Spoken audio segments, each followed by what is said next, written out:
கர்த்தருடைய பரிசுத்தமுள்ள நாமம் மகிமைப்படுவதாக. நம்முடைய ஆண்டவரும் உலக இரட்சகருமாய் இருக்கிற இயேசு கிறிஸ்துவின் இரக்கம் நிறைந்த நாமத்தினால் நான் உங்களை வாழ்த்தி ஆசீர்வதிக்கிறேன். கர்த்தர் உங்களை ஆசீர்வதிப்பாராக. இந்த வருஷத்தின் பாதி மாதங்களை, அதாவது 6 மாதங்களை கர்த்தர் தாமே நமக்கு முன் நின்று நடத்தி முடித்து கொடுத்திருக்கிறார். 7வது மாதம் இன்னும் ஒரு நாளுக்குள்ளாக நாம் கடந்து செல்ல போகிறோம். 6 மாதங்களிலும் கர்த்தர் நமக்கும், நம்முடைய குடும்பத்திற்கும், நம்முடைய திருச்சபைக்கும், நம்முடைய வாழ்க்கைக்கும், நம்முடைய ஆசீர்வாதமான நாட்களாய் தந்து ஆவிக்குரிய ஜீவியத்திற்கும் தேவன் உதவி செய்திருக்கிறார், நம்மை ஆசீர்வதித்திருக்கிறார்.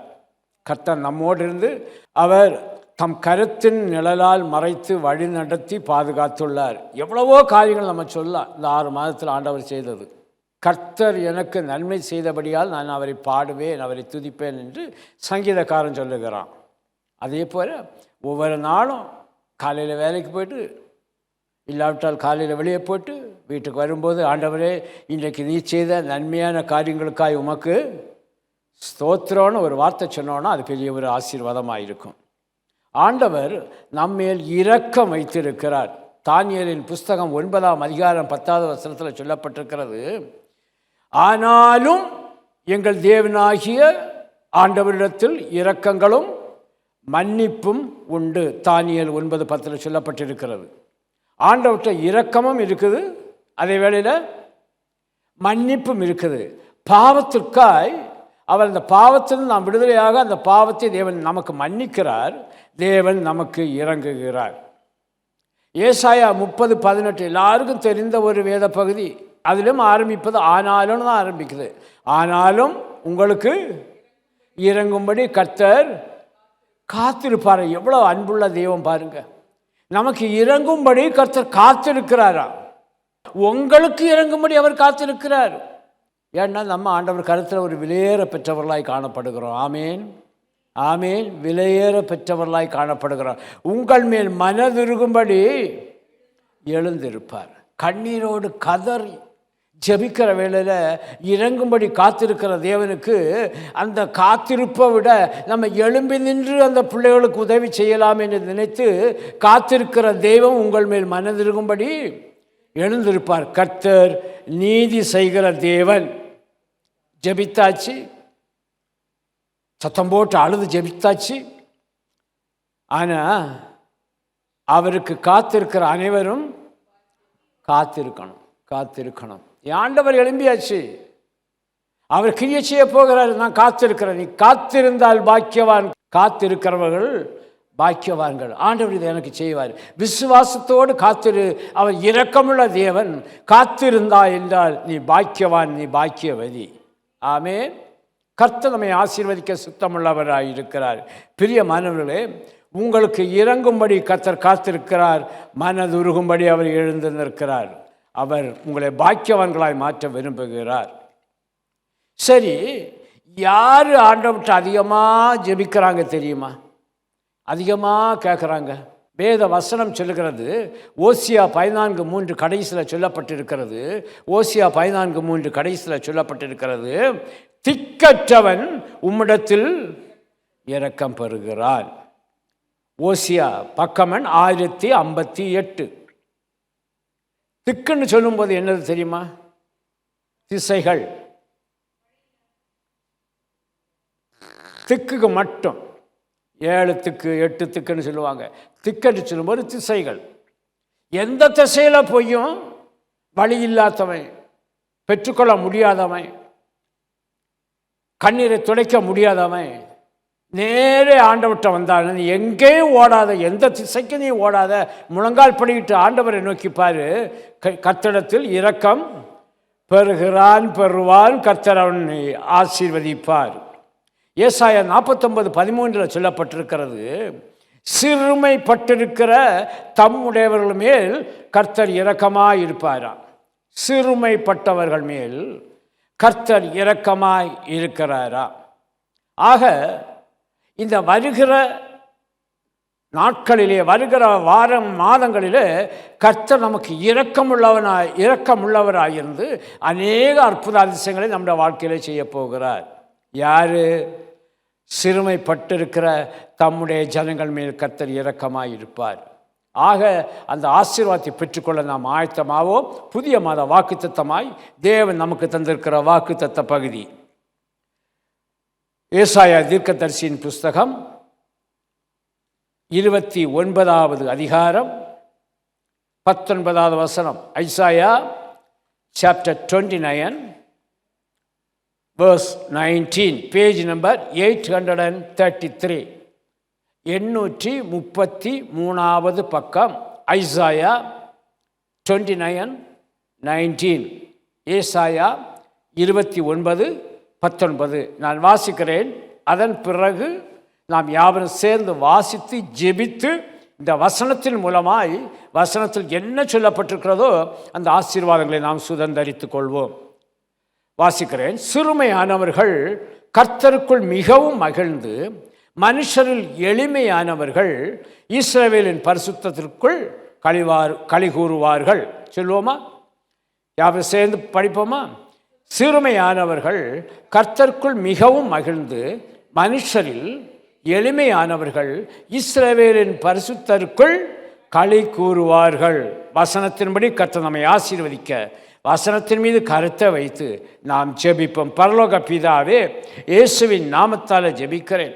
ஏசாயா 19:29 7வது மாதத்தின் வாக்குத்தத்தமாய் தேவன் எங்களுக்கு தந்திருக்கிறதற்காய் நான் உமக்கு நன்றி செலுத்தி உம்மை ஸ்தோத்தரிக்கிறேன். அப்பா, இந்த காலை வேளையிலும் தகப்பனே, இந்த வாக்குத்தத்தங்களை எங்களுக்கு சொந்தமாக்கி கொள்கிறோம். சிறுமையானவர்களும் கர்த்தருக்குள் மிகவும் மகிழ்ந்து, மனுஷரில் எளிமையானவர்கள் இஸ்ரவேலின் பரிசுத்தருக்குள் களிகூறுவார்கள் என்ற வசனத்தின்படி மகிழ்ச்சியை எங்களுக்கு தந்து, களிகூறுதலை தந்து, கர்த்தர் தம்முடைய நாமத்தை நீர் மகிமைப்படுத்த போகிறீர்கள். அதற்காக உமக்கு நன்றி. யார் யாருடைய வாழ்க்கையிலே துக்கங்கள் இருக்கிறதோ அந்த துக்கங்கள் முடிந்து போகிறது ஆண்டவரே. அந்த துக்கங்கள் சந்தோஷமாய் கர்த்தர் மாற்றப் போகிறீர்கள். அதற்காக ஸ்தோத்திரம்.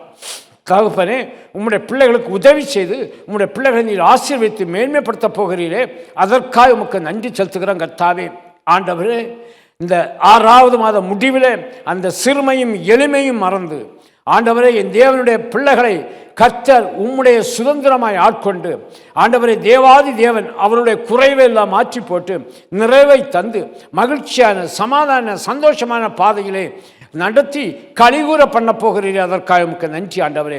வசனத்தை உரிமையாக்கி கொள்கிறோம், வசனத்தை சொந்தமாக்கி கொள்கிறோம், வசனம் எங்கள் இருதயத்தில் பதித்திருக்கிறோம். கர்த்தர் அந்த வசனத்தின்படி கேட்கிற பார்க்கிற ஒவ்வொருவரையும் தேவன் ஆசீர்வதிப்பீராக. இயேசுவின் நாமத்தில் பிதாவே, ஆமீன், ஆமீன், ஆமீன். சத்தமா வாசிப்போமா? சிறுமையானவர்கள் கர்த்தருக்குள் மிகவும் மகிழ்ந்து, மனுஷரில் எளிமையானவர்கள் இஸ்ரவேலின் பரிசுத்தருக்குள் களி கூறுவார்கள். களி கூறுவார்கள். சிறுமையானவர்கள் கர்த்தருக்குள் மிகவும் மகிழும்படியாய், எளிமையானவர்கள் பரிசுத்தத்துக்குள்ளே களி கூறும்படியாய் கர்த்தர் இந்த புதிய மாதத்திலே, ஏன் இன்றைக்கு இந்த பரிசுத்த நாளிலே கர்த்தர் தம்முடைய வசனத்தின்படி உங்கள் ஒவ்வொருவரையும் கர்த்தர் ஆசீர்வதிக்கப் போகிறார். அதற்காக நான் ஆண்டவருக்கு நன்றி செலுத்தப் போகிறேன். ஏனென்றால் நம்முடைய ஆண்டவர் இரக்கமுள்ளவர், இரக்கமுள்ளவர், மனதுருக்கம் நிறைந்தவர், எழும்பி வருகிறார் நம்மை ஆசீர்வதிக்கும்படியாய். தேவ செய்திக்கு நேராய் வருகிறேன். இன்றைக்கு சிறுமையானவர்கள் கர்த்தருக்குள் மிகவும் மகிழ்வார்கள். அதை குறித்து மட்டும் உங்களோடு நான் பகிர்ந்து கொள்ள விரும்புகிறேன்.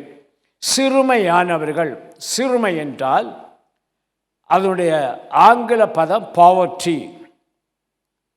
சிறுமை என்றால் பாவர்ட்டி. அந்த பாவர்ட்டி அதுக்கு மீனிங் நம்ம பார்த்தோன்னா, நம்முடைய வாழ்வுக்கு உரிய முக்கியமான தேவைகள் இல்லாமல், பெற்றுக்கொள்ள முடியாமல், அனுபவிக்க முடியாமல் இருப்பதுதான் சிறுமை. நம்முடைய வாழ்வுக்கு உரிய முக்கியமான தேவைகளை பெற்றுக்கொள்ள முடியாமல், இல்லாவிட்டால் நம்முடைய வாழ்வுக்குரிய முக்கியமான காரியங்களை பெற்றுக்கொள்ள முடியாமல் நாம் வாழ்ந்து கொண்டிருப்பது, நாம் காணப்படுவது தான் சிறுமை. சில இடத்துல சில காரியங்களுக்காய் போகிற வேளையில் திருப்பி அனுப்பப்படுகிறோம், பெற்றுக்கொள்ள முடியவில்லை, சிறுமை. சில காரியங்களை வாங்குவதற்காக போகிறோம், வாங்குவதற்குரிய வசதிகள் வாய்ப்புகள் இல்லை, திருப்பி அனுப்புகிறார்கள், அதுதான் சிறுமை.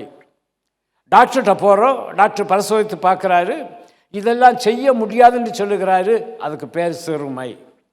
சிறுமை. வாழ்க்கையில் நாம் அனுபவித்திருக்கிறோம், பல காரியங்களை நாம் வாழ்க்கையில் அனுபவித்திருக்கிறோம், பெற்றுக்கொள்ள முடியாமல் சிலவற்றை நம்ம ஒதுக்கிட்டோம். இதை தேடியும் பிரயோஜனம் இல்லை, இது நமக்கு கிடைக்கவும் கிடைக்காது என்று நாம் அதை ஒதுக்கி இருக்கிறோம். அந்த சிறுமை என்கிற வார்த்தை இனி ஒருவருடைய வாயிலிருந்து வரக்கூடாது. ஏனென்றால் கர்த்தர் நம்மை ஆசீர்வதிக்கப் போகிறார். ஆமேன். சில வேளையில் சில வார்த்தைகளை நம்ம பேசுகிறோம், வாயின் வார்த்தைகள் கவனம், ரொம்ப எச்சரிக்கையாக இருக்கணும். அந்த சிறுமை என்கிற வார்த்தையை பேசின, அந்த வார்த்தையின் மூலமாக அறிக்கையிட்ட 2 பேரை குறித்து நம்ம இன்றைக்கு தியானிக்க போகிறோம். அது 2 பேரும் ஸ்திரீகள் தான். ஆண்கள் அந்த சிறுமையில் 1-2 பேர் இருக்காங்க. ஆனால் இந்த 2 ஸ்திரீகளை குறித்து நாம் இன்றைக்கு தியானிக்க போகிறோம். சிறுமையால் உலகத்தை தேடிய ஒரு ஸ்திரீ, சிறுமையால் தேவனை தேடிய ஒரு ஸ்திரீ. அதை இன்னும் விளக்கமாக சொல்கிறேன். சிறுமைப்பட்டு பெற்றுக்கொள்ள முடியாமல் உலகத்தை தேடி போன ஒரு ஸ்திரீ, உலகத்தை தேடி போகிற வேளையில் நான் அதை பெற்றுக்கொள்வேன் என்று தன் சுயத்தினால் தேடிப்போன ஒரு ஸ்திரீ. இன்னொரு ஸ்திரீ சிறுமையினால் தேவனை தேடிய ஒரு ஸ்திரீ. தேவனை தேவனால் தான் என் சிறுமையை மாற்ற முடியும் என்று நம்பி தேவனை தேடிப்போன ஒரு ஸ்திரீ. இந்த 2 ஸ்திரீகளை குறித்து இன்றைக்கு தியானிக்க போகிறோம். ரூத்தின் புஸ்தகம் 1ஆம் அதிகாரம் 1வது வசனம். ரூத்தின் புஸ்தகம், பேஜ் நம்பர் 334, பழைய ஏற்பாடு புஸ்தகத்தில் பேஜ் நம்பர் 334.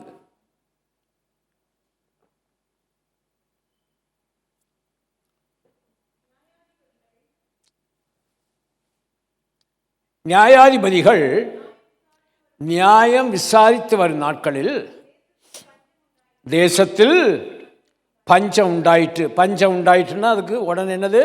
சிறுமை உண்டாயிற்று. அப்படிதான், பஞ்சம் உண்டாயிற்று. அப்பொழுது யூதாவில் உள்ள பெத்லகேம் ஊரானாகிய ஒரு மனுஷன் தன் மனைவியோடும் 2 குமாரரோடும் மோவாப் தேசத்திலே போய் சஞ்சரித்தான். சஞ்சரிப்பு, அந்த வார்த்தை என்னன்னா அப்படியே ஒட்டி கொள்வது. பரிசுத்த வேதாகமத்தில் தேவனோடு சஞ்சரித்தான். யாராவது ஒரு ஆளை சொல்ல முடியுமா?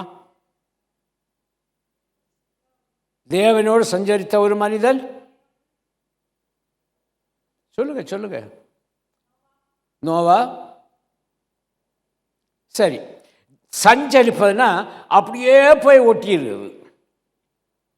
எல்லாமே நீர்தான் சொல்லி ஒட்டிடுறது, எல்லாமே நீதான் சொல்லி அப்படியே அந்த காரியங்களில் போய் ஒட்டி கொள்வது, சேர்ந்து கொள்வது, சஞ்சரிப்பு. நியாயாதிபதிகள் நியாயம் விசாரித்து வரும் நாட்களிலே பெத்லகேமில் பஞ்சம் உண்டாயிற்று. பெத்லகேம் என்றால் அப்பத்தின் வீடு, இல்லாவிட்டால் ஆகாரத்தின் வீடு. அப்பத்தின் வீடு, இல்லாவிட்டால் ஆகாரத்தின் வீடு. அங்கே ஒரு குடும்பம் வசிக்குது, ஏராளமான குடும்பம் வசிக்குது. ஆனால் இந்த குடும்பம் என்ன குடும்பம் என்றால், இது தேவனுக்கு பிரியமான ஒரு குடும்பமாக இந்த குடும்பம் காணப்படுகிறது. இங்கே நகோமி என்கிற ஒரு ஸ்திரீ வசித்து வருகிறாள். அந்த நகோமியின் புருஷன் பெயர் வாசிங்க, எலிமெலேக்கு. எலிமெலேக்கு புருஷன் பெயர் எலிமெலேக்கு. 2 குமாரர்கள் இருக்கிறார்கள். ஒருவன் பேர் மக்லோன், இன்னொருவன் பேர் கிலியோன். வசித்த இடம் பெத்லகேம், அதாவது அப்பத்தின் வீடு, இல்லாவிட்டால் ஆகாரத்தின் வீடு. பெத்லகேம் என்று சொன்ன வேளையில் நமக்கு உடனே ஞாபகம் வரும், இயேசு பிறந்தார். சந்தோஷமாய் சுகமாய் வாழ்ந்த குடும்பம் இது. இந்த குடும்பத்தை பார்க்கிற வேளையிலே இந்த குடும்பம் சந்தோஷமாய் சுகமாய் வாழ்ந்த குடும்பம். ஆனால் தேசத்திலே பஞ்சம் உண்டாயிற்று. தேசத்தில் இருக்கிறவர்கள் எல்லாம் அங்கே தான் இருக்கிறாங்க. இவங்க 2 பேர், இந்த குடும்பத்தில் இருக்கிற 4 பேரும் என்ன செய்கிறார்கள் என்றால், கொஞ்சம் தங்கள் தலையை தூக்கி அப்படி எட்டி பார்க்கிறார்கள். பக்கத்தில் ஒரு தேசம் தெரிகிறது. அந்த தேசத்துக்கு பேர் மோவாப். மோவாப்பியர் என்றால் அருவருக்கப்பட்டவர்கள். அங்கே எல்லாமே இருக்குது, எல்லாமே அந்த அருவருப்பான அந்த தேசத்தில் இருக்குது. ஆனால் அந்த தேசத்தில் கூட்டம் கூடுகிறது, களியாட்டம், வெறியாட்டம், மாம்சத்தின் இச்சை எல்லாமே அங்கே இருக்கிறது. இந்த நகோமி என்கிற இந்த ஸ்திரீயானவள் அதை எட்டி பார்க்கிறாள். நான் நினைக்கிறேன் அந்த குடும்பம் நகோமியினுடைய கண்ட்ரோலில் தான் இருந்திருக்கு. ஏன்னா இதில் எலிமெலேக்கை பற்றி சொல்லல, அவங்க பிள்ளைகளை பற்றி சொல்லல, அவங்க எல்லாரும் சேர்ந்து வாங்கம்மா போகலான்னு கூப்பிடல. இந்த அம்மா கூட்டிகிட்டு போகிறாங்க. நீங்கள் எல்லோரும் எங்கே வாரீங்க? மோவாப் தேசம். அங்கே பஞ்சம் இல்லை, அங்கே பட்டினி இல்லை, அங்கே எல்லாம் சந்தோஷமாக இருக்காங்க. ஒரு புதிய தேசத்துக்கு போய் அங்கே சஞ்சரிக்கும்படியாய், அந்த ஜனங்களோடு இணைந்து நிற்கும்படியாய், அந்த ஜனங்களுடைய கலாச்சாரத்தை பெற்றுக்கொள்ளும்படியாய், அவருடைய கலாச்சாரத்தோடு சேர்ந்து வாழும்படியாய் இவள் போகிறார்கள். அது பாவமாய் தெரியவில்லை, இவளுக்கு ஒரு ஆசீர்வாதமாய் இவள் கண்களுக்கு தெரிகிறது. கண்களுக்கு தெரிவதெல்லாம் ஆசீர்வாதம் கிடையாது, கண்களுக்கு தெரிவதெல்லாம் நன்மை கிடையாது, கண்களில் தெரிவதெல்லாம் பரிசுத்தம் கிடையாது, கண்களால் பார்ப்பதெல்லாம் அழகு அல்ல. வேதத்தில் அந்த கண்களை குறித்து அநேக காரியங்கள் சொல்லப்பட்டிருக்கிறது. கண்கள் அதை பார்க்கிறது, அதை அப்படியே பிரெயினுக்கு கொண்டு போகுது, காதை கேட்க வைக்கிறது, கடைசியில் அதில் போய் விழுந்துடுறாங்க. மாம்ச இச்சைக்கு முதல் காரணம் கண்கள். இவர்கள் என்ன செய்கிறார்கள்னா குடும்பமாக அங்கே போயிட்டாங்க, போய் அங்கே வாழ்கிறார்கள். 10 வருஷம் இவர்கள் அங்கு வாழுகிறார்கள். வாழ்கிற வேளைகளே ஒரு பரிதாபமான ஒரு நிலைமைக்கு தள்ளப்படுகிறார்கள். சிறுமை. இந்த ஸ்திரீயானவள் அதற்கு முன்பாக ஒரு ஒரு ஒரு வார்த்தையை சொல்லுகிறார்கள், வேதத்தில் இருக்கிறது.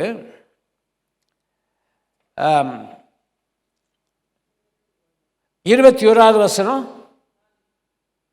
நான் நிறைவுள்ளவளாய் போனேன், கர்த்தரினை வறுமையாய் திரும்பி வர பண்ணினார், கர்த்தர் என்னை சிறுமைப்படுத்தி. சரி, அதை அப்புறமா பார்க்கலாம். இந்த சிறுமைக்கு காரணம் கர்த்தர் கிடையாது. நம்ம சொல்லுவோம் சில வேளையில், என்ன ஆண்டவர் என்ன மட்டும்தான் இப்படி சோதிக்கிறாரு, எனக்கு மட்டும்தான் இந்த பிரச்சனை, வேற யாருக்கும் இந்த பிரச்சனை இல்லை. செய்ததெல்லாம் வேண்டாத காரியங்கள் எல்லாம் செய்தது மனுஷி. ஆனால் குற்றம் சொல்வது, குறை சொல்வது ஆண்டவர் தான். ஒரு தடவை ஒரு சகோதரன் சொன்னார், பாஸ்டர் எங்கே பாருங்க, எப்போ பாருங்க, எந்த நாளில் பாருங்க, எனக்கு சோதனைக்கு மேலே சோதனை தான் வருது. ஆண்டவர் என்னை சோதிக்கிறாரு. எனக்கு மனசுக்கு நிம்மதியே இல்லை பாஸ்டர், சோதிக்கிறார் அப்படின்னு. இவருக்கு புறம்பெற ஒரு நாள் இல்லை, பல நாள் நான் கேட்டுக்கொண்டே இருந்தேன். பார்க்கும்போதெல்லாம் இதான் சொல்லுவார், பாஸ்டர் ஆண்டவர் என்ன சோதிக்கிறாரு, எனக்காக ஜெபம் பண்ணுங்கன்னு. நானும் சொல்லி பார்த்தேன், ஜெபிச்சு பார்த்தேன். கடைசியில் சொல்லிட்டேன், கர்த்தர் உன்னை சோதித்த பிறகு நீ பொன்னாய் விளங்குவாய்.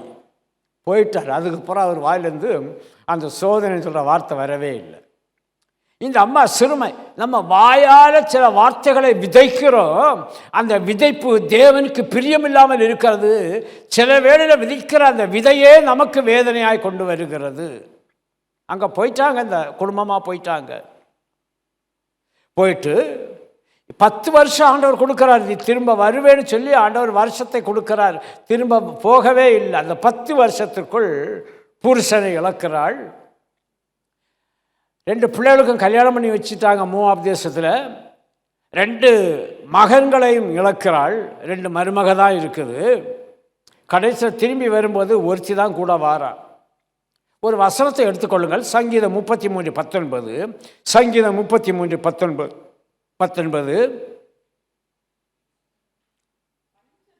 பஞ்சத்தில் அவர்களை உயிரோடு காக்கவும் கர்த்தருடைய கண். ஒரு ஆமீன் சொல்லுவோமா? அவர்கள் மேல். அப்போ கர்த்தருடைய கண்கள் யார் மேலும் நோக்கமாக இருக்குது? அந்த பஞ்சத்தில், கஷ்டத்தில், வேதனையில், துன்பத்தில், பாடுகளில், உபத்திரவங்களில், வியாதியில் இருக்கிற ஜனங்கள் மேல் கர்த்தருடைய கண்கள் நோக்கமாயிருக்கிறது. பெத்லகேமில் பஞ்சம் உண்டாயிட்டான். ஆனால் அங்கே இருக்கிற ஜனங்கள் எல்லாம் அங்கே தான் இருக்கிறாங்க. காரணம், கர்த்தருடைய கண்கள் அந்த ஜனத்தின் மீது நோக்கமாயிருக்கிறது. ஆனால் இந்த அம்மா என்ன பண்ணாங்கன்னா, அந்த பஞ்சத்தை பார்த்த உடனே வாங்க எல்லாம் நம்ம குடும்பமாக மோவாப் தேசம் போனாங்க. தனக்கு பின்னால் இருக்கிற அழிவை அவள் நினைக்கவில்லை. மாறாக எல்லாரும் அங்கே போயிட்டாங்க. மனம் விரும்பினபடி இந்த உலகத்தை தேடி, உலகம் என்னை ஆசீர்வதிக்கும் ஆசீர்வதிக்கும் ஆசீர்வதிக்கும் என்று உலகத்தை தேடி ஓடுகிற வேளையில் முடிவை பார்க்கும்போது பரிதாபமான ஒரு முடிவுக்கு நேராய் மனுஷன் தள்ளப்படுகிறான். இந்த பழைய காலத்தில் சொல்லுவாங்க, இந்த பஞ்சியை அடித்து கொள்ளும்படியாய் பஞ்சியை பிடித்து கொண்டு போவாங்களாம். அந்த பஞ்சியை பிடித்து கொண்டு போகும்போது சைக்கிளில், அந்த காலத்தில் வேறு எதுலேயும் கொண்டு போக முடியாது, சைக்கிளில் பின்னால் கேரியர் இருக்குல்ல, அந்த கேரியரில் வச்சு தான் கட்டி கொண்டு போவாங்களாம். கட்டி கொண்டு போகும்போது இதற்கு கால்களை கீழே தொங்க விட மாட்டாங்களாம். தொங்க விட்டாங்கன்னா இது தன் சரீரத்தை அசைத்து எடுத்து அந்த சைக்கிளையும் தள்ளி போடும், சைக்கிளில் இருந்தவனையும் கீழே தள்ளி போட்டு இது ஓடிடும். ஆக இந்த பஞ்சை என்ன செய்வார்களாம், ராக்காலத்திலே பிடித்து அந்த சைக்கிளில் வைத்து அந்த 4 கால்களை மேலே தூக்கி இருக்கும்படியாக வைத்து கட்டி சைக்கிளில் வச்சு கொண்டு போவாங்களா. இது நெளிந்தாலும் அப்படி பண்ணாலும் இப்படி பண்ணாலும் சைக்கிள் கீழே விழாது. கொஞ்சம் தூரம் இருட்டில் கொஞ்சம் தூரம் போயிருக்கும்போது இதன் கண்கள் வானத்தை பார்க்குமா. வானத்தை பார்க்கிற வேளையில் சொல்லுமா, இது கற்பனை கதை, சொல்லுமா, வானம் எவ்வளவு அழகாக இருக்கிறது, எவ்வளவு நட்சத்திரங்கள் அதில் இருக்கிறது, இவ்வளவு அழகை நான் இவ்வளவு நாளும் பார்த்து ரசிக்கவில்லையே. ஏன் ரசிக்கலைன்னா, அது நல்ல உயிரோடு சுகமாக இருக்கும்போது அதுக்கு தலை கீழே தான் பார்க்கும், கண்கள் கீழே தான் பார்க்கும், கீழே இருக்கிறத பார்க்கும். கீழே இருக்கிறத பார்த்து தான் கடைசியில் ஒரு நாள் சிந்திக்குமா, இப்படிப்பட்ட ஒரு அழகான ஒரு காட்சியை நான் இதுவரைக்கும் பார்க்காம இருந்தேன், இனி சொல்லி பிரயோஜனம் இல்லையே, வந்துட்டேன், கசாப்பு கடை பக்கத்தில் இல்லையா இருக்குது. மனுஷனுடைய நிலைமை அதுதான். தேடி தேடி தேடி தேடி தேடி அங்கே பார்த்து ஓடுகிறான். ஆனால் உண்டாக்குனவரை, உருவாக்குனவரை, வழி நடத்துகிறவரை, பாதுகாக்கிறவரை பார்க்காமல் அவருடைய கண்கள் இவன் மேல் நோக்கமாக இருக்கிறது, இவன் திரும்ப வருவான். வேதம் சொல்லுகிறது, பஞ்சத்தில் அவர்களை உயிரோடு காக்க ஒருவர் உண்டு. எந்த பஞ்சம் வந்தாலும் அந்த பஞ்சத்தில் காக்கும்படியாக கர்த்தருடைய கண்கள் உன்மேல் நோக்கமாக இருக்கிறது. நீ அவரை நோக்கி பார்த்தியன்னா, அவரை நோக்கி பார்த்த கண்கள் பிரகாசம் அடையும். எப்படி பிரகாசம் அடையும்? பஞ்சத்தில் நான் என்ன நிலைமையில் நான் ஆண்டவரை நோக்கி பார்க்கிறேனோ அந்த நிலைமையிலிருந்து கர்த்தர் என்னை விடுவிக்க அவர் வல்லவராக இருக்கிறார். கர்த்தர் விடுவித்தார். பிரியமானவர்களே, இப்போ பாருங்க, இந்த அம்மா என்ன பண்ணுதுன்னா, நேர பஞ்சத்திலிருந்து தப்புவிக்க ஓடுது பக்கத்தில் இருக்க மோவாப் தேசத்துக்கு. அங்கே போய் சஞ்சரிக்குது, எல்லாவற்றையும் இழந்து நிற்கிற நிலைமையில் வேதம் சொல்லுகிறது. 6வது வசனத்தை பாருங்க. 6வது வசனம், கர்த்தர் தம்முடைய ஜனங்களை சந்தித்து அவர்களுக்கு ஆகாரம் அருளினார் என்று அவ போன தேசத்தை கேள்விப்பட்டு தன் மருமக்களோடு கூட மோவாப் தேசத்தில் திரும்ப வாரா. இங்கே இருக்கிறவங்க சாகாமல் இருக்காங்களே, அவங்கள கர்த்தர் பிழைப்பூட்டுகிறாரு. கர்த்தருடைய கண்கள் அவர்கள் மேல் நோக்கமாக இருக்கிறது, உண்மையில் நோக்கமாக இல்லையே, தவற விட்டுட்டியே, எல்லாவற்றையும் இழக்கும்படியான ஒரு சூழ்நிலைக்கு நீ வந்துட்டாயே. ஃபாதர் பாடினார்ல, வசதியை தேடி ஓடாதே அது தொடுவானம். பாடிட்டே ஓடுறாங்க. வசதியை தேடி ஓடாதன்னு சொல்லிட்டு வசதியை தேடி தான் ஓடிட்டு இருக்காங்க. கொஞ்சம் மன மகிழ்ச்சி தரும் போனால் எல்லாவற்றையும் இழந்து ஒரே கூட 2 மருமகளில் ஒருத்தி அவளும் விட்டுட்டு போயிட்டான். ஒரே ஒரு மருமகளோடு வாராங்க. எப்படின்னா, பெத்லகேமில் அப்பத்தின் வீட்டை, ஆகாரத்தின் வீட்டை தேவன் ஆசீர்வதித்தார் என்று, அவளுக்கு ஆகாரம் கொடுத்தார் என்று கேள்விப்பட்டு அந்த தேசத்துக்கு வருகிறாள்.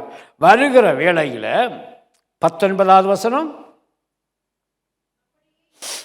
அப்படியே இருவரும் பெத்லகேம் மட்டும் நடந்து போனார்கள். மாமியாரும் மருமகளும் நடந்து போகிறார்கள். அவர்கள் பெத்லகேமுக்கு வந்தபோது அந்த ஊரார், நல்லா கவனிங்க, அந்த ஊரார் எங்கும் போகல. அந்த அந்த ஊரில் இருக்கிற மக்களுக்கு இவங்கள தெரியும், இவங்களுக்கு அவங்கள தெரியும். ஊரார் எல்லாரும் அவர்களை குறித்து ஆச்சரியப்பட்டு, இவள் நகோமியா என்று பேசிக்கொண்டார்கள். இப்போ அந்த அம்மா வாய் திறக்குது. 20வது வசனம், அதற்கு அவள், நீங்கள் என்னை நகோமி என்று சொல்லாமல் பேரை மாற்றுது, என்னை யாருன்னு கூப்பிடுங்க, மாறாளுன்னா கசப்பு. கசப்பு. அடுத்தது சொல்றா, சர்வ வல்லவர். இந்த வார்த்தையுடைய அர்த்தத்தை உங்களுக்கு விளங்க பண்ணுகிறேன். சர்வ வல்லவர், அவர் சர்வ வல்லமை உள்ள தேவன். எவரையும் மேன்மைப்படுத்தவும் பலப்படுத்தவும் கர்த்தருடைய கருத்தினால் ஆகும். சர்வ வல்லவர். இங்க இருக்கிற ஜனங்களுக்கு சர்வ வல்லவராக இருந்தார். ஆனால் இந்த அம்மா அவர் மேல கோபப்பட்டு அவர் மேல குற்றப்படுத்தது. சர்வ வல்லவர் எனக்கு மிகுந்த கட்டளை. அவர் சர்வ வல்லவர்னு சொல்லுத. நீ பேசாம இங்க இருந்திருக்கிறாம, உன்னையும் அவர் காப்பாற்றுவார. சர்வ வல்லவர், சர்வ வல்லவர். அந்த வல்லமை புரிந்த ஸ்திரீயே சொல்லுகிறாள், அவர் வல்லவர் என்பதை அறிந்த அந்த ஸ்திரீயை சொல்லுகிறார், சர்வ வல்லவர் எனக்கு மிகுந்த கசப்பை கட்டளையிட்டார். எப்படி தெரியுமா? நான் நிறைவுள்ளவளாய் போனேன். வெறுமையா பாருங்க, கர்த்தர் வெறுமையாக திரும்பி வர பண்ணினாராம். அது உண்மை. இந்த ஒரு வார்த்தை உண்மை. நான் நிறைவுள்ளவளாய் போனேன். 4 போச்சுங்க இருந்து. இப்போ 4ல் பாதி தான் அங்கே வந்திருக்கு, 2 வந்திருக்கு. இன்னும் கொஞ்ச நாள் இருந்துச்சுன்னா இந்த 2ம் வருமோ வராதோ தெரியாது. நான் நிறைவுள்ளவளாய் போனேன், கர்த்தர் என்னை வெறுமையாய் திரும்பி வர பண்ணினார். கர்த்தர் என்னை சிறுமைப்படுத்தி. சிறுமை, சிறுமை. நான் முதல்ல சொன்னேன், சிறுமையின் அர்த்தம் உங்களுக்கு சொன்னேன். நமக்கு தேவையான ஒன்றை, தேவையான காரியத்தை நாம் பெற்றுக்கொள்ள முடியாமல் தவிப்பதை, வேதனைப்படுவது, அதுதான் சிறுமை. நம் வாழ்வுக்குரிய முக்கியமான தேவைகள் இல்லாமல் இருப்பது தான் சிறுமை. இப்ப சொல்றா, கர்த்தரனை சிறுமைப்படுத்தி சர்வ வல்லவரனை. கொஞ்சம் நினைத்து பாருங்க, ஆண்டவரை குற்றம் சொல்லுவதற்கு, குறை சொல்வதற்கு இவருடைய இருதயம் எவ்வளவு துணிகரமாய் வந்ததுங்க. படித்து பார்த்தீங்கன்னா, நகோமியை தேவன் ஆசீர்வதிக்கல, ரூத்தை தேவன் ஆசீர்வதித்தார். இஸ்ரவேலின் தேவனுடைய கர்த்தருடைய செட்டைக்குள் அடைக்கலமாய் வந்த உனக்கு நிறைவான பலனை பெற்றால், இயேசு என்கிற தேவகுமாரன் இந்த சந்ததியிலே உருவாகும்படியாக கர்த்தர் ஆசீர்வதித்தார். குறை சொன்னா ஜீவிய காலம் முழுவதும் குறையாதான் இருக்கணும். நகோமியை பற்றி அதோட காரியங்கள் ஒன்றுமே சொல்லலை. அதன் பிறகுள்ள காரியங்கள் அவ்வளோ ஆசீர்வாதத்தை பெற்றால் அப்படி இருந்தால் இப்படி இருந்தாலும் ஒன்றும் சொல்லலை.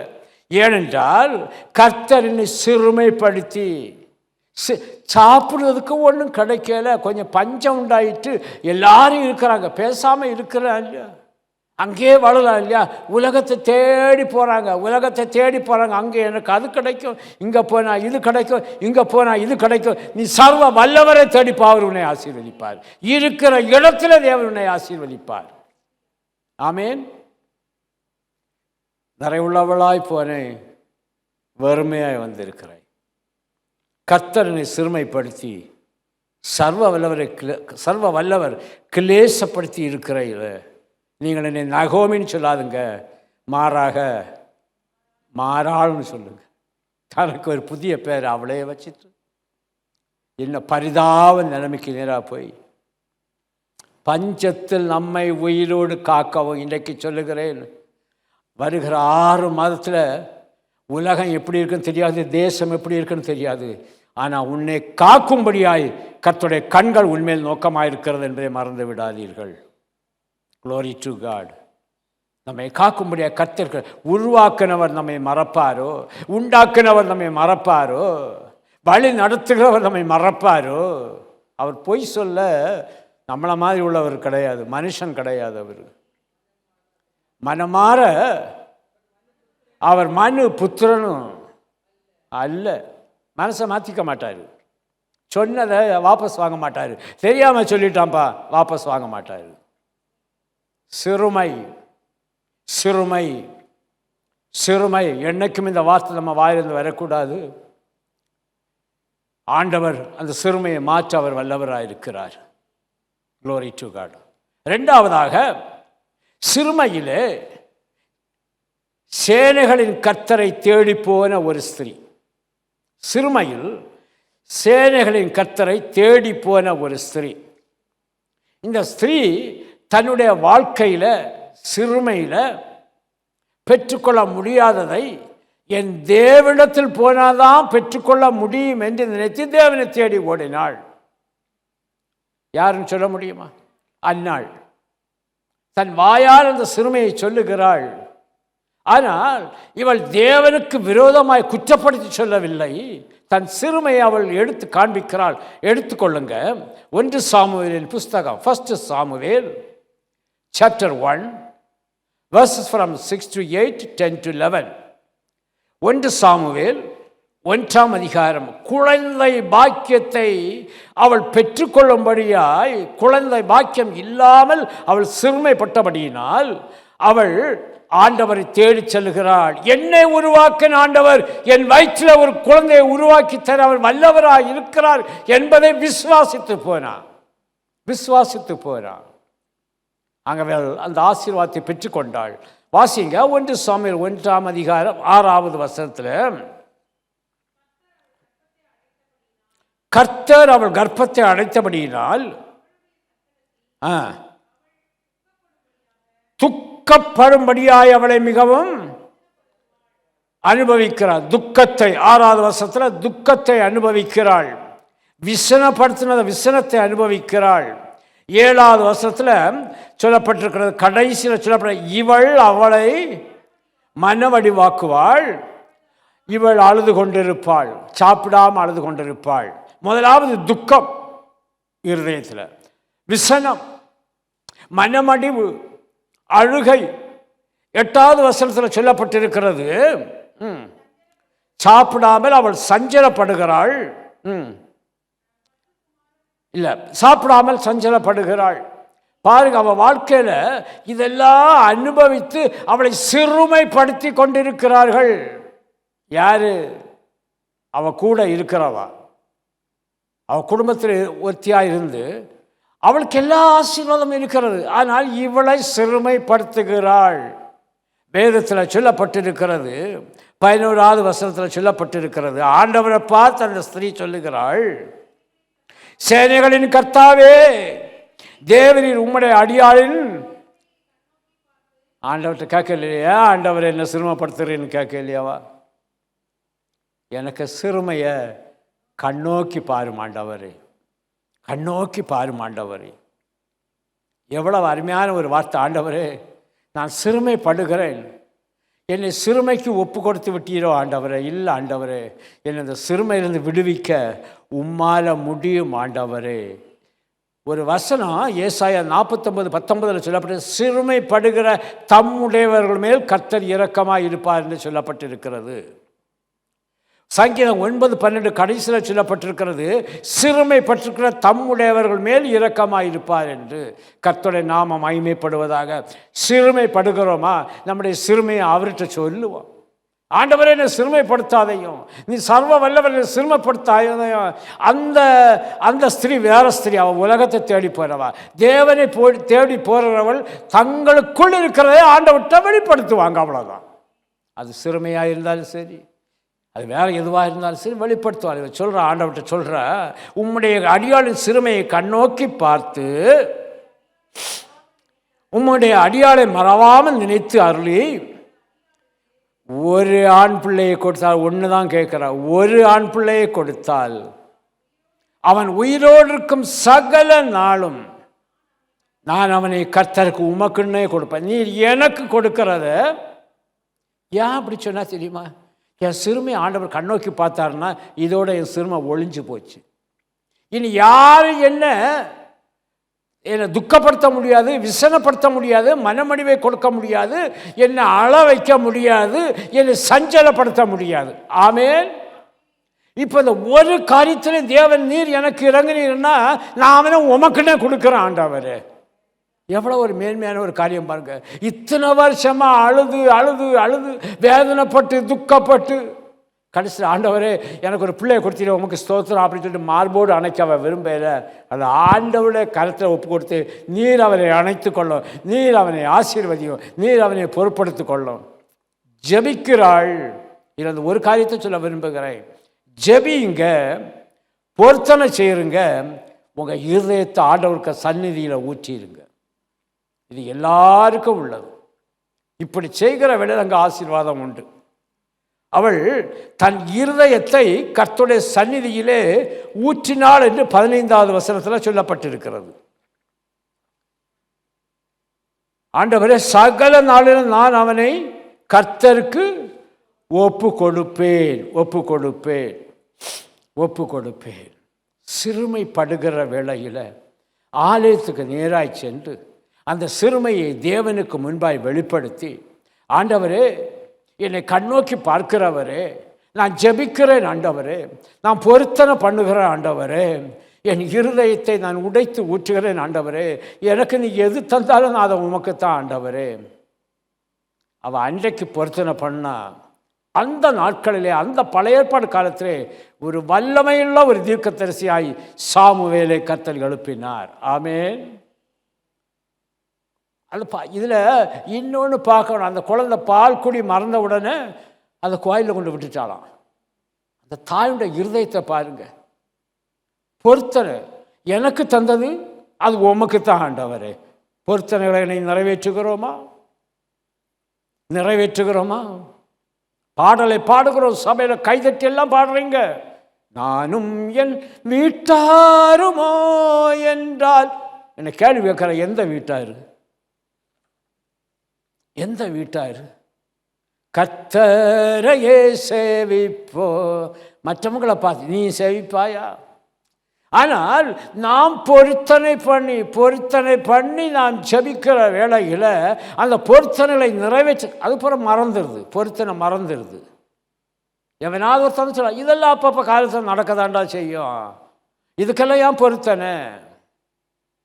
அந்த பெற்ற தாயுடைய இருதயம், இவ்வளவு நாளும் நான் துக்கப்பட்டேன், இனி ஒருத்தர் என்னை துக்கப்படுத்த முடியாது.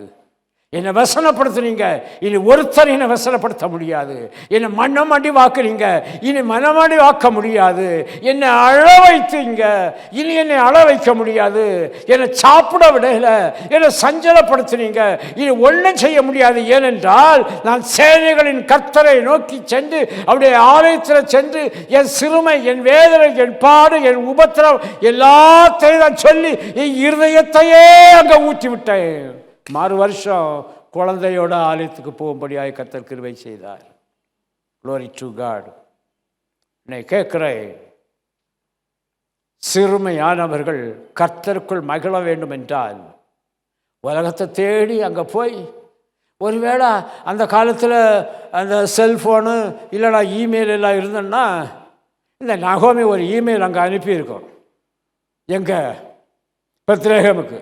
நாங்கள் நல்ல சந்தோஷமாக இருக்கிறோம், நல்லா சாப்பிட்றோம், என் பிள்ளைகளெல்லாம் டான்ஸ் ஆட போகுது, கூத்தாடுகிற இடத்துக்கு போகுது, நான் என் வீட்டுக்காரர் அப்படி இருக்கிறோம் இப்படி இருக்கிறோன்னு சொல்லி அனுப்பியிருக்கோம். கர்த்தருக்கு ஸ்தோத்திரம். அன்னைக்கு அது ஒன்றும் கிடையாது. கூட ஒரு 10 எண்ணத்தை இழுத்துட்டு வந்திருக்கோங்க, 10 குடும்பம் அங்கே வந்திருக்கோம் சிறுமப்படுவதற்கு. ஆனால் அந்த சேனைகளின் தேவனாய் கர்த்தரை நோக்கி சென்ற அந்த ஸ்திரீயானவள், இந்த அன்னாள் என் தேவனால் ஆசீர்வதிக்கப்பட்டாள். பிரியமானவர்களை கேட்கிறாள், எல்லாருக்கும் உபத்திரம் உண்டு. ஆண்டவர் சொன்னார், நான் உலகத்தை ஜெயித்தேன், நீ அது மாதிரி உனக்கு உபத்திரம் வரும், வேதனை வரும், பாடு வரும். நீ உலகத்தை ஜெயிக்கணும்னா என் முன்னாலவா, என் கண்கள் உன்னை நோக்கி பார்க்கிறது.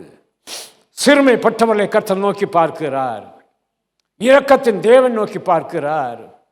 நம்மை மகிழ்ச்சியாக்கும்படியாய் நோக்கி பார்க்கிறார். வாக்கு தத்துவம் நமக்கு இன்றைக்கு அதுதான் சொல்லப்பட்டிருக்கிறது. சிறுமையானவர்கள் கர்த்தருக்குள் மிகவும் மகிழ்வார்கள். ஒரு காரியத்தை சொல்லுகிறேன், இன்றைக்கு உங்கள் வாயால் நீங்கள் அறிக்கையிடுங்க, சிறுமைப்பட்டிருக்கிற நான் கர்த்தருக்குள் மகிழ்வேன். ஆமேன். நான் மகிழ்வேன். நீ என்னை அழ பண்ணினாலும் சரி, நீ என்னை துக்கப்படுத்தினாலும் சரி, எனக்கு விரோதமாக என்னென்ன நீ பேசினாலும் சரி, நீ கதை கட்டி எழுப்பினாலும் சரி, நான் கர்த்தருக்குள். இதை விட வேற மகிழ்ச்சி வேணுமா? அது பெர்மனன்ட் பிளஸ்ஸிங். கர்த்தர் அந்த புதிய மாதத்தில் 6 மாதத்தை தேவன் நமக்கு முடித்து தந்திருக்கிறார். 7வது மாதத்துக்கு நேராக போகிறோம். மகிழ்ச்சியோடு போங்க. கர்த்தர் உங்களை மகிழ பண்ண போகிறார். கர்த்தர் உங்களை மகிழ பண்ண போகிறார்.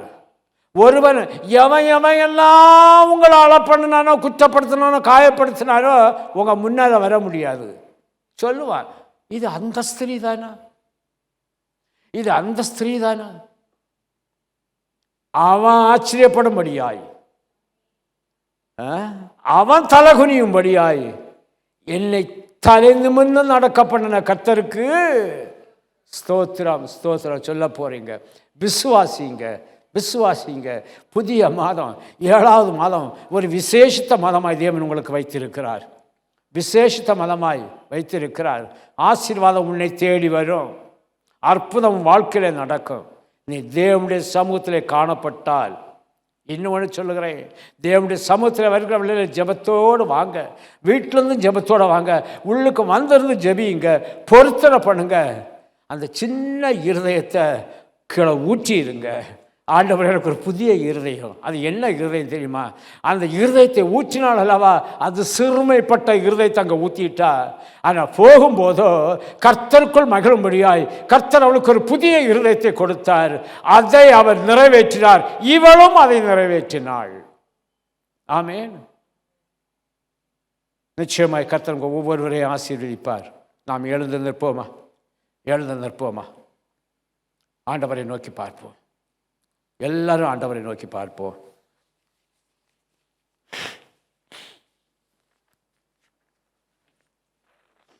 எல்லாரும் ஆண்டவரை நோக்கி பார்ப்போம். புதிய வருஷம் எப்படி இருக்கோ, கர்த்தருடைய சந்நிதியில் அவருடைய சமூகத்துக்கு முன்பாக நின்று கேட்டீங்க. புதிய வருஷம் உங்களுக்கு க்ளோரி டு காட்.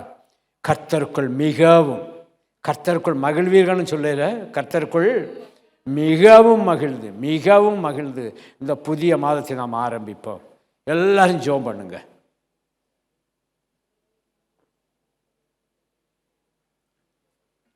யாரை போல, நகோமியை போல அல்ல, இந்த அன்னாளை போல ஜெபம் பண்ணுங்க. அன்னாளை போல அவ சர்வ வல்லவர் என்று சொல்லி ஆண்டவரை குற்றப்படுத்தினான். அவர் எனக்கு சிறுமையை கொடுத்துட்டான்னு சொல்லி குற்றப்படுத்தினான். நான் இன்னைக்கு சொல்லுகிறேன், அவர் சர்வ வல்லவர் தான். அவர் சர்வ வல்லமை உள்ள தேவதான். நிச்சயமாய் நம்முடைய வாழ்க்கையில, குடும்பத்தில் நம்மை உயிரோடு காக்கவும் கர்த்தருடைய கண்கள் நம்மேல் நோக்கமாக இருக்கிறது. நோக்கமாக இருக்கிறது. உன் வழி என் வழி இல்லை மகனே மகளே. உன் நினைவு என்னுடைய நினைவு கிடையாது மகனே மகளே. என் வழிகளும் நினைவுகளும் உயர்ந்தவைகள், அது மேலானவைகள். Glory to God, glory to. அந்த வழியில தான் நீ நடக்கணும்னு நான் விரும்புகிறேன்னு கர்த்தர் சொல்லுகிறார். அந்நாளுக்கு யாரும் துணை கிடையாது, யாருமே துணை கிடையாது.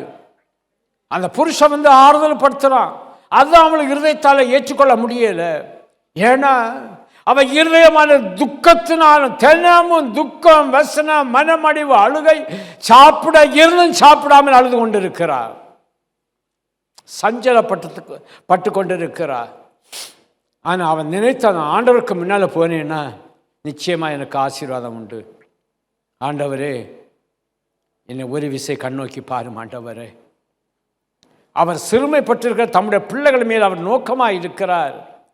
சிறுமைப்பட்டவருடைய கூக்குறுதலை ஒரு நாளும், அந்த கூப்பிடுதலை ஒரு நாள் அவர் மறக்கிற தெய்வம் அல்ல, மறக்கிற தெய்வம் அல்ல, மறக்கிற தெய்வம் அல்ல. கர்த்தர் இறங்கும்படி இந்த காலை வேளையிலே காத்திருக்கிறார். அவர் மனதுருகும்படி எழுந்து நிற்கிறார். நீ ஜெபித்தா என்றால் அவர் எழுந்து நிற்கிறார் உன்னை ஆசீர்வதிக்க, ஆசீர்வதிக்க. அந்நாள் மனம் கசந்து மிகவும் அழுது கர்த்தரை நோக்கி விண்ணப்பம் பண்ணினாள். ஏன் சிறுமையை பாரும் ஆண்டவரே, நீர் என்ன சிறுமப்படுத்தியது ஆண்டவரே. சர்வ வல்லவர் எனக்கு கசப்பை கொடுக்கல ஆண்டவரே. ஆனால் ஏன் சிறுமை, நான் சிறுமப்பட்டு இருக்கிற ஆண்டவரே. என்னை மறவாதே ஆண்டவரே, என்னை மறவாதே ஆண்டவரே. மறவாமல் என்னை நினைத்தருளும் கர்த்தாவே. சிறுமைப்பட்டு இருக்கிற எனக்கு என் வாழ்க்கைக்குரிய முக்கியமான தேவை எனக்கு ஒரு குழந்தை தான் ஆண்டவரே. ஒரு குழந்தை தான் கேட்கிற ஆண்டவரே. நீ தந்தீர்னா நான் அவனை உமக்கு கொடுப்பேன் ஆண்டவரே. ஆண்டவரே, நீ தந்தீர்னா நான் பொருத்தனை நிறைவேற்றுவேன் ஆண்டவரே. எனக்கு நீ தந்தீர்னா தகப்பனே, ஜீவிய காலம் முழுவதும் நானும் என் மகனும் உமக்கு சாட்சியாக இருப்போம் ஆண்டவரே. Glory to God. கர்த்தர் அப்படியே அந்த ஸ்திரியை ஆசீர்வதித்தார், அப்படியே ஆசீர்வதித்தார். தேவனுடைய பிள்ளைகளே, தேவ ஜனமே, எப்படிப்பட்ட பாதையில் நீங்கள் கடந்து வந்துட்டு இருக்கீங்கன்னு எனக்கு தெரியாது, தேவனுக்கு தெரியும். அப்படிப்பட்ட பாடுகள் மத்தியிலும் கூட ஆண்டவரே, ஏன் இந்த பாடு, ஏன் இந்த சோதனை, ஏன் இந்த கேட்காதுங்க. கேட்க தகுதியற்றவன் நீ, தகுதியற்றவள் நீ. ஆண்டவரே, இந்த பாடலிருந்து என்னை விடுதலையாக்கும், இந்த வேதனையிலிருந்து என்னை விடுதலையாக்கும், இந்த அழுகையை நிறுத்தும் ஆண்டவரே, என் கண்ணீரை துடையும் ஆண்டவரே. எல்லா முகங்களிலிருந்து வருகிற கண்ணீரை அவர் துடைக்க அவர் வல்லவராயிருக்கிறார். அவர் சர்வ வல்லவர், சர்வ வல்லவர். எனக்கு ஒரு வேலை வேண்டும் ஆண்டவரே, இறங்கும் ஆண்டவரே. ஜெபிங்க, ஒரு பொருத்தனையை பண்ணுங்க. ஆண்டவருடைய சமூகத்துக்கு கொண்டு அந்த இருதயத்தை மாற்றி போட்டு ஒரு புதிய இருதயத்தை கேளுங்க. அவன் ஏன் அந்த இருதயத்தை அங்கே உடைத்து ஊற்றினால் தெரியுமா? அந்த இருதயம் சிறுமைப்பட்ட இருதயம். தேவனுடைய ஆலயத்தை விட்டு நான் சொல்லுகிற வேளையில் எனக்கு ஒரு புதிய இருதயத்தை தேவன் தருவார் என்று விசுவாசத்தோடு போனான். அந்த புதிய இருதயம் கர்த்தருக்குள் மகிழும்படியாய், கர்த்தருக்குள் மகிழும்படியாய், கர்த்தர் அப்படியே உங்கள் ஒவ்வொருடைய சிறுமையை மாற்றும்படியாய் நீங்கள் அவற்றை கேட்கணும். அவருடைய கண்கள் உங்கள் மேல் நோக்கமாக இருக்கிறது, அவருடைய கண்கள் உங்களை பார்த்து கொண்டிருக்கிறது. இந்த பாடுகள் எல்லாம் அனுபவிக்கும்படியாய் ஒரு பலனை கர்த்தர் தந்திருக்கிறாரே, நன்றி செலுத்துங்க. இந்த பாடுகள் எல்லாம் அனுபவிக்கும்படியாய், இந்த பாடுகள் எல்லாம் எனக்குத்தான்னு சொல்லி ஜெபிக்கும்படியாய் அந்த ஜெப ஆவியை கொடுத்திருக்கிறாரு. ஆண்டவருக்கு நன்றி செலுத்துங்க. ஆனால் கொஞ்ச காலம் பாடு அனுபவிக்கிற உங்களை அந்த பாடுகளிலிருந்து கர்த்தர் விலக்கி மீட்டு பாதுகாத்து ரட்சித்து கண்மலையின் மேல் உங்களை நிறுத்த அவர் வல்லவராயிருக்கிறார். உங்கள் கால்களை மான்களுடைய கால்களை போலாக்கி உயரமான ஸ்தலங்களில் நடக்க பண்ண அவர் வல்லவராயிருக்கிறார். அந்த கண்மலையில் இருந்து ஆண்டவரை துதித்து பாடி மகிமைப்படுத்துவீங்க. உயரமான ஸ்தலங்கள்லேருந்து ஆண்டவரை துதித்து ஆண்டவரை ஸ்தோத்தரிப்பீங்க. அவர் உயர்ந்தவர், உயர்ந்த இடத்துல வாசம் பண்ணுகிறவர். உங்களை அப்படிப்பட்ட ஒரு உயர்ந்த இடத்துல வாசம் செய்ய அவர் வல்லவராயிருக்கிறார். பிரியமானவர்களே, ஒருவேளை ஆண்டவரை உம்மாலத்தான் இந்த பாடுன்னு சொன்னீங்கன்னா ஆண்டவர்கிட்ட மன்னிப்பு கேட்டுட்டு இப்போ ஆண்டவருடைய சமூகத்துக்கு முன்பாக வாங்க. இப்பொழுதே அவர் உங்களை ரட்சிக்க வல்லவராயிருக்கிறார், ரட்சிக்க வல்லவராயிருக்கிறார். உங்களை தாங்கி ஏந்தி சுமந்து இது என் ஜனம் என்று சொல்வதற்கு அவர் வல்லவராயிருக்கிறார். அடித்து தூக்கி பள்ளத்தில் போட்டாங்க, யோசேப்பை பள்ளத்தில் போட்டாங்க. ஆனால் அதே யோசேப்பு சொல்லுகிறான், நான் சிறுமைப்பட்டிருந்த தேசத்திலே கர்த்தர் என்னை ஆசீர்வதித்திருக்கிறார் என்று. அவன் சிறுமைப்பட்டான், ஆண்டவரை குறை சொல்லல, குற்றம் சொல்லல. எவ்வளோ பாடு உபத்திரவம். கடைசியில் சொல்லுகிறான், சிறுமைப்பட்டிருந்த இந்த தேசத்திலே என்று சொல்லுகிறார். ஆனால் தேசத்தையே அவன் சொன்ன இந்த வார்த்தை, இந்த தேசத்தையே அவன் மூலமாய் ஆசீர்வதிக்கும்படியாய் கர்த்தர் அந்த இடத்திற்கு அவனை கொண்டு போய், எகிப்துக்கு கொண்டு போய் அவனை ஆசீர்வதித்தார் அல்லவா? எல்லாரும் ஆண்டவரை நோக்கி பார்ப்போமா. பரலோக பிதாவே, இந்த நல்ல நாளுக்காய் உமக்கு நன்றி செலுத்துகிறேன். ஆண்டவரே, இயேசுவின் நாமத்தினால உம்முடைய பிள்ளைகளை உயிரோடு காக்கும்படியாய் உம்முடைய கண்கள் உம்முடைய பிள்ளைகள் மேல் நோக்கமாக இருக்கிறபடினால் நான் உமக்கு நன்றி செலுத்துகிறேன். உம்மை ஸ்தோத்தரிக்கிறேன் ஆண்டவரே, ஸ்தோத்தரிக்கிறேன் ஆண்டவரே. சேனைகளின் கர்த்தாவே, இன்றைக்கு அந்த அந்நாள் ஜெபித்த ஜெபத்தின்படி நான் ஜெபிக்கிறேன் ஆண்டவரே. உம்முடைய பிள்ளைகளுடைய சிறுமையை கண்ணோக்கி பார்க்கும்படியாய் ஜெபிக்கிறேன் ஆண்டவரே. அந்த சிறுமையிலிருந்து அவர்களை விடுவித்து, ஆண்டவன் இந்த சிறையிருப்பிலிருந்து அவர்களை விடுவித்து, கட்டப்பட்ட சூழலில் இருக்கிறவர்களுடைய கட்டுகளை அவிழ்த்து, ஆண்டவரே வியாதியிலும் படுக்கையிலும் அங்கலாய்த்து கொண்டிருக்கிற அந்த பிள்ளைகளை எழுப்பி, ஆண்டவரே கடன் பிரச்சனை, வீட்டு பிரச்சனை, குடும்ப பிரச்சனையிலிருந்து அவரை விடுதலையாக்கி தகப்பனே உமக்கு உகந்த பாத்திரமாய் மாற்றும்படியாய் நான் ஜெபிக்கிறேன் கர்த்தாவே. உம்முடைய பிள்ளைகளை மறவாமல் கர்த்தர் நினைத்து அருளும்படியாய் ஜெபிக்கிறேன், நினைத்து அருளும்படியாய் ஜெபிக்கிறேன், நினைத்து அருளும்படியாய் நான் ஜெபிக்கிறேன். இந்த புதிய மாதம் செல்வதற்கு முன்பாகவே ஆண்டவரே, உம்முடைய பிள்ளைகளை அப்படியே நீர் ஆசீர்வதிக்கும்படியாய், கர்த்தருக்குள் மகிழும்படியாய், கர்த்தருக்குள் மகிழும்படியாய், கர்த்தருக்குள் மிகவும் மகிழும்படியாய் ஆண்டவருடைய வசனத்தின்படி நான் ஆசீர்வதிக்கிறேன். கர்த்தரும் ஆசீர்வதிப்பீராக. தம்முடைய நாமத்தை மகிமைப்படுத்துவீராக. குடும்பங்கள் ஆசீர்வதிக்கப்படட்டும். திருச்சபை ஆசீர்வதிக்கப்படட்டும். ஆண்டவரே, ஊழியங்கள் ஆசீர்வதிக்கப்படட்டும். குடும்பத்திலே கர்த்தாவே ஐஸ்வர்யமும் ஆசீர்வாதமும் சமாதானமும் சுகமும் பெருகட்டும். ஆண்டவரே, ஒவ்வொருவரையும் கர்த்தர் பொறுப்படுத்திக் கொள்வீராக. ஆண்டவரே, இன்றிலிருந்து இந்த பரிசுத்த நாளிலிருந்து அந்த சிறுமை என்கிற அந்த வார்த்தைக்கு இடமில்லாமல் போக முடியாது நான் ஜெபிக்கிறேன். அது எங்கெல்லாம் ஆட்கொண்டிருந்ததோ அந்த இடத்திலிருந்து உங்களுடைய பிள்ளைகளை விடுதலையாக்கி அந்த சிறுமை என்கிற வார்த்தை மறைந்து போகும்படியாய் நான் ஜெபிக்கிறேன். ஆசீர்வதிங்கப்பா, பொறுப்படுத்திக் கொள்ளுங்க. ஆண்டவரே, பெரிய காரியங்களை செய்வீராக. சமாதானத்தின் தேவன் உம்முடைய பிள்ளைகளோடு இடைப்பட்டு உம்முடைய நாமத்தினை மகிமைப்படுத்தும்படியாய் ஜெபிக்கிறேன். ஆசீர்வதியும், பெரிய காரியங்களை செய்யும். சகல துதிகனமையும் உமக்கு செலுத்துகிறேன். ஒவ்வொருவரையும் இந்த திருச்சபையிலே கால்வழி நிற்கிற ஒவ்வொருவரையும் ஆண்டவரே கர்த்தர் ஆசீர்வதியும், கர்த்தர் மேன்மைப்படுத்தும். ஆண்டவரே, அவருடைய வாழ்க்கையில் இருக்கிற எல்லா சிறுமைகளையும் மாற்றி போட்டு கர்த்தர் உம்முடைய பிள்ளைகளை மகிழ்ச்சியாக்க மாட்டவரே. ஆண்டவரே, கர்த்தருக்குள் மகிழ்ச்சியாக இருக்கிறேன் என்று சொல்லும்படியாய் அந்த வார்த்தையின் காதுகளிலே கேட்க உம்முடைய நாமத்தை மகிமைப்படுத்தும் பெரிய காரியங்களை செய்யும். இயற்கைக்கு அனுகூலமாக்கி தாரும். சகல துதிகனமையும் உமக்கு செலுத்துகிறேன் இயேசுவின் நாமத்தில் பிதாவே, ஆமேன், ஆமேன். இருதயத்தின் மீது கருத்தை வைத்து சத்தமா, என் ஆத்துமாவே கர்த்தரை ஸ்தோத்தரி, என் முழு உள்ளமே அவருடைய பரிசுத்த நாமத்தை ஸ்தோத்தரி. என் ஆத்துமாவே கர்த்தரை ஸ்தோத்தரி, கர்த்தர் செய்த சகல உபகாரங்களை மறவாதே. ஆமேன்.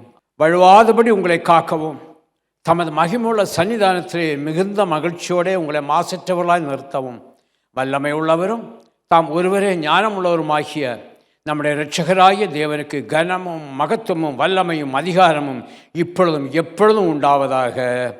ஆமேன், ஆமேன். கர்த்தர் உங்கள் ஒவ்வொருவரையும் ஆசீர்வதிப்பாராக. ஆமேன்.